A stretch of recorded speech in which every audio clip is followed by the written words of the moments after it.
My dear Corvo, what a sad hand fate has dealt you. The beloved Empress dead, and everyone thinks you're the killer.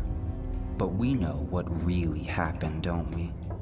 You don't want to end your life to the sound of idiots cheering as your head hits the muck, do you? Let's see if we can do better.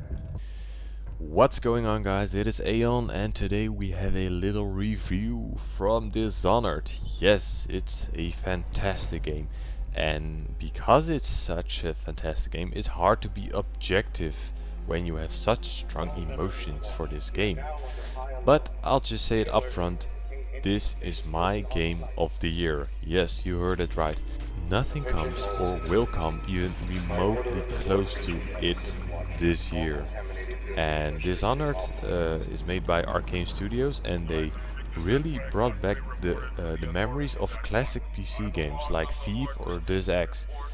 The constant need of exploring just another room or exploring another little node, and then in the end you are playing for 10 hours straight. And games like these are a rarity in this day and age. This is not your average cookie cutter first person shooter. No, I would even dare to call it a first person stealth, choose your own adventure game. You can play it like an FPS, or you can play it like a stealth game. You can kill everyone in the room, or you can leave no trace behind. The choice is all yours.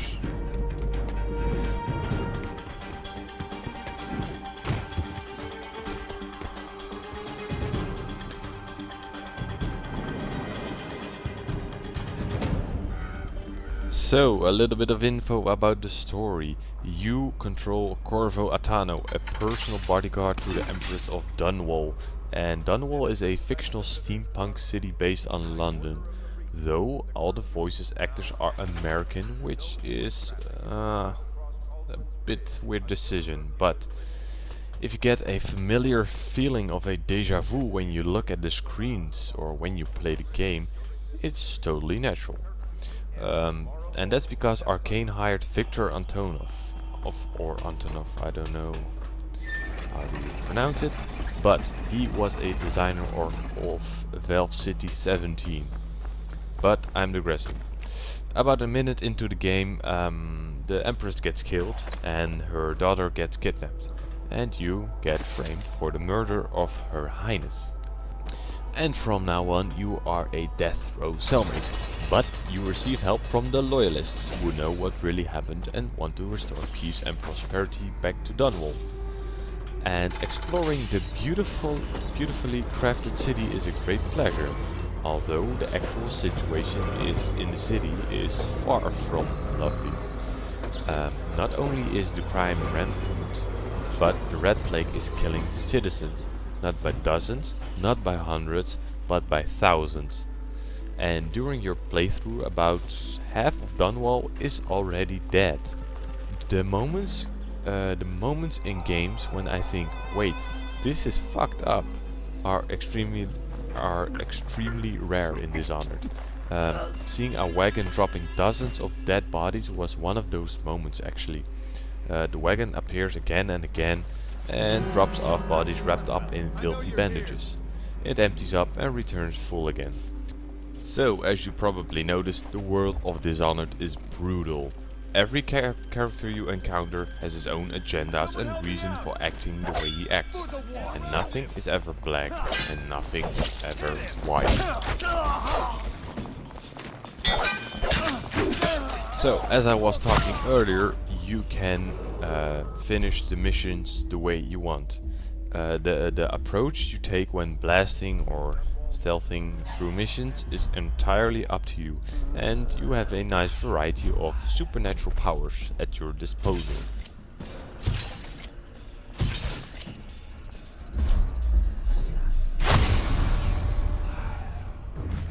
So let me give an example. Do you want to wreak havoc upon your enemies? Well, then you're likely to invest in a Devouring Swarm ability, which creates a Devouring Swarm of rats. And the funny thing about those rats, they kill your enemy, but they do the job very well They also eat the bodies from the enemy after they kill them, and that's pretty neat if you ask me. Let me give you another example how you can play the game. Let's say you're a Metal Gear Solid fan and a pre-2006 Splinter Cell fan. Well, then you probably want to upgrade Dark Vision and Possession, one of the most useful tools when it comes to a stealth playthrough. Each of the 9 missions is designed as a sandbox. Theoretically, you could go up for an objective marker, which you can turn off by the way, and finish Dishonored in about 5 hours.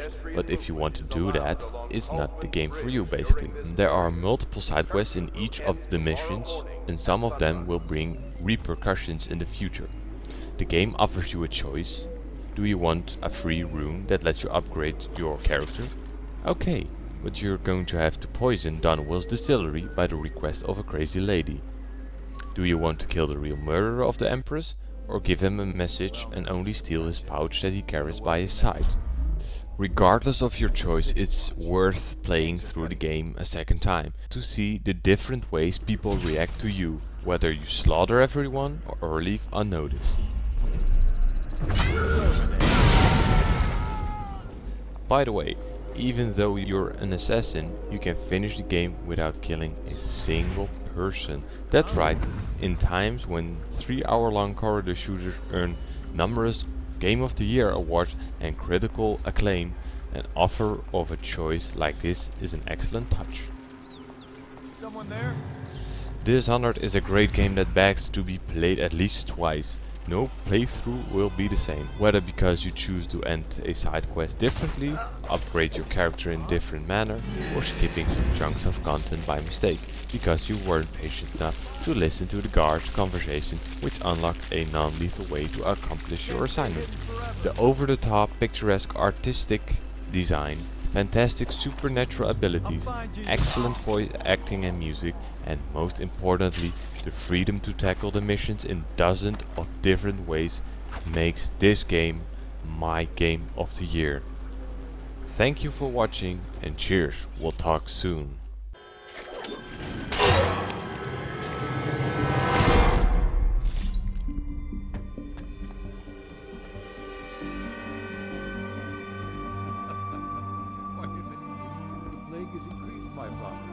As long as the disease stays among the poor, I don't see any reason to become upset. You! Outside the door! What are you doing? Stop him! Guard! Guard! Shoot that bastard! Kill him!